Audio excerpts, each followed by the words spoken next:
आपने फिल्मों में चलती ट्रेन से चोरी होते देखा होगा, मनी हाइस्ट में बैंक से चोरी होते देखा होगा, लेकिन आज आपको एक ऐसी रियल लाइफ चोरी के बारे में बताएंगे जो शायद इन फिल्मों से भी ज्यादा रोमांचक है। और तो और इस चोरी को पकड़ने में 9 साल से भी ज्यादा का वक्त लग गया। इतने वक्त में चोरों ने काफी पैसे कमा लिए।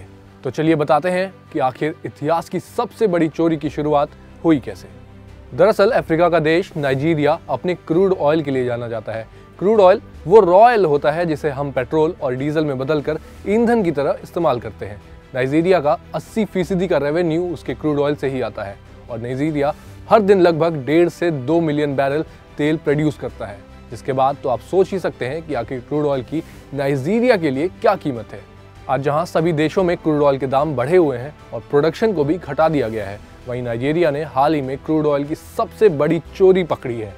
और ये चोरी कितनी बड़ी है और इसका सिर्फ नाइजीरिया पर ही नहीं बल्कि बाकी देशों पर भी क्या असर पड़ा है, इसे समझने के लिए हमें थोड़ा पीछे चलना होगा। नाइजीरिया की नाइजीरियन नेशनल पेट्रोलियम कंपनी यानी कि NNPC वो गवर्नमेंट संस्था है जो क्रूड ऑयल की देखरेख करती है। जगह जगह पर क्रूड ऑयल के टर्मिनल बनाए गए हैं जिनसे क्रूड ऑयल को एक जगह से दूसरी जगह तक पहुंचाया जाता है। ऐसे ही एक टर्मिनल है फोरकैडस टर्मिनल जो ब्रिटिश कंपनी शेल के अधिग्रहण में है और यहाँ का सारा एक्सपोर्ट इसी कंपनी के द्वारा किया जाता है। अब हाल ही में NNPC को इस टर्मिनल के पास एक ऐसी पाइपलाइन मिली जो सरकार की मुख्य पाइपलाइन से जुड़ी हुई थी।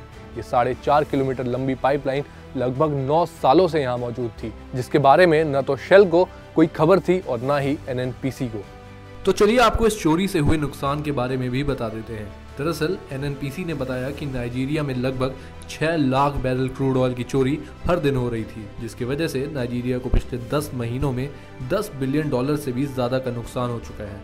वहीं एक रिपोर्ट में पाया गया कि नाइजीरिया की पाइपलाइन में डाली जाने वाली क्रूड ऑयल का 60% चोरी हो जाता है, जिसके बावजूद नाइजीरिया की GDP में क्रूड ऑयल का कंट्रीब्यूशन 80% से भी ज्यादा है। खैर ये तो बात हो गई चोरी और उससे हुए नुकसान की, लेकिन आखिर इस चोरी की वजह क्या है और इसे कौन बढ़ावा दे रहा है।